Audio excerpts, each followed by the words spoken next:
Monsieur le Président, Monsieur le Ministre, mes chers collègues, c'est aux portes de l'Europe que le peuple arménien a été l'objet d'une agression infâme, de celle que l'on croyait à tort révolue en même temps que le vieux XXe siècle. Ce peuple arménien, déjà bien maltraité par l'histoire, victime d'un génocide que la communauté internationale a eu tant de mal à reconnaître. Mais à l'horreur, charriée par les massacres des populations civiles et la mise à sac d'un territoire, s'ajoute la honte pour notre nation d'avoir froidement mis à terre des années d'amitié entre l'Arménie et la France, d'avoir simplement regardé ailleurs quand les principes qui sont les nôtres se trouvaient bafoués. Ce qui s'est passé au Haut-Karabakh dépasse tout entendement. Ce sont des armes à sous-munitions qui ont été utilisées contre des populations civiles, de celles qui explosent pour tuer lentement mais sûrement, des armes illégales, alors que les Arméniens se trouvaient avec si peu de moyens de défense et abandonnés par leurs alliés. Ce sont aussi des djihadistes qui sont remontés tout droit de Syrie pour prêter main forte à l'armée du satrape d'Azerbaïdjan. Depuis de nombreuses années, l'esprit munichois s'est emparé des chancelleries occidentales qui sont plus occupées à quémander les largesses du despote Aliyev qu'à exiger le respect du droit international. Monsieur Le Drian, qu'avez-vous fait? Qu'avez-vous fait pour éviter des milliers de victimes assassinées? Savez-vous que l'inaction est une action?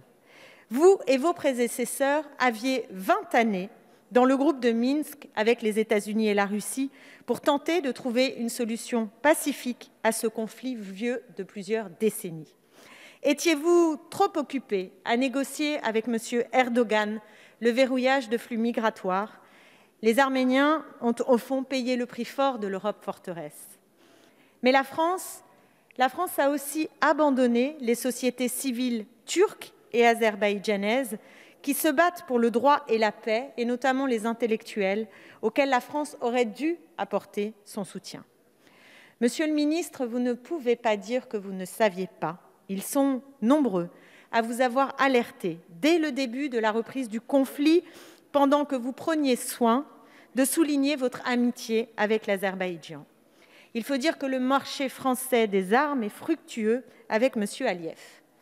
La vérité, elle réside dans les mots de la lettre que vous a adressée le comédien d'origine arménienne Simon Abkarian. Il dit « À Pachinian, le démocrate, vous avez préféré Aliyev, le dictateur, et au courage politique, le nettoyage ethnique. Je comprends, vous ne pouviez décemment compromettre vos engagements commerciaux. Mais en agissant de la sorte, c'est la jeune et fragile démocratie arménienne que vous faites échouer dans une région propice à la corruption et au totalitarisme. » Alors, l'objectif général de cette résolution présentée par nos collègues LR est louable. Que la France prenne position pour une reconnaissance du Haut-Karabakh. Pour autant, mes chers collègues, je ne goûte guère à l'esprit de ce texte qui vient mettre du choc des civilisations là où l'expansion de régimes dictatoriaux est rendue possible par le déshonneur de notre diplomatie. L'Azerbaïdjan, premier partenaire commercial de la France dans le Caucase, s'est monnayé à prix d'or notre cécité, et son allié turc a trouvé dans notre gestion stupide des flux migratoires matière à nous forcer la main jusqu'à la fracture. Je ne vois que trop bien le jeu hypocrite auquel se livrent ainsi ceux qui étaient au pouvoir hier, se parant de l'étonnement quand ils portent eux aussi une responsabilité lourde dans ce qui advient aujourd'hui. Car il ne s'agit pas d'une affaire de religion, mais d'un nouvel impérialisme que vous dénoncez ici, chers collègues, et encouragez dans le cadre de l'OTAN.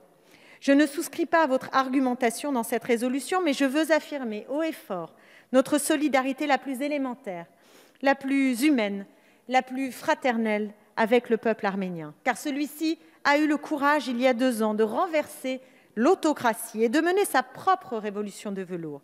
Il est aujourd'hui meurtri, acculé et menacé dans sa chair, menacé dans son intégrité démocratique, menacé dans son intégrité territoriale. C'est à l'ONU maintenant de reprendre en main la situation pour éviter une nouvelle effusion de sang, pour empêcher le règne du plus fort, car malheureusement, qui peut croire que la Turquie et l'Azerbaïdjan s'arrêteront là? En attendant, notre abandon pousse aujourd'hui les Arméniens dans les bras de la contre-révolution. Il resserre sur eux l'emprise d'une Russie dont ils cherchaient à s'émanciper. Il met à terre une amitié franco-arménienne nourrie depuis des siècles. Eh bien, je veux qu'ils sachent qu'ils auront toujours, dans leur quête de justice, tout mon soutien, tout notre soutien. Mes chers collègues, oui, il faut affirmer haut et fort notre solidarité concrète avec le peuple arménien. En écoutant le ministre Le Drian, je dois dire ma profonde inquiétude, pour ne pas dire ma consternation, parce que vous renvoyez dos à dos les Azyris et les Arméniens, et vous renvoyez dos à dos le dialogue avec un régime despotique et le dialogue avec une démocratie. Je n'ai rien entendu dans vos propos, Monsieur le ministre, qui donne le sentiment que vous prenez la mesure tout simplement du tournant géopolitique à opérer pour être utile, en phase avec nos principes républicains dans ce conflit. Ce que demandent les Arméniens, c'est avant tout un soutien dans les discours et dans les actes.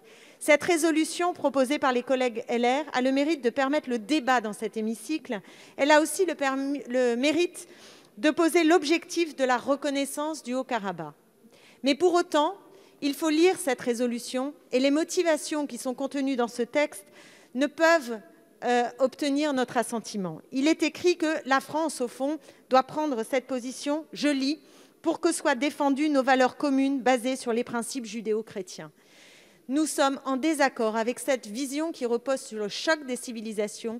Nous voulons défendre dans ce conflit le droit, la justice, la paix, et non pas une vision qui est une vision de choc des civilisations. C'est une vraie divergence de fond, ce qui n'empêche pas de dire clairement ici au gouvernement français qu'il faut enfin qu'il prenne ses responsabilités pour que la France retrouve le chemin de la justice et de la paix.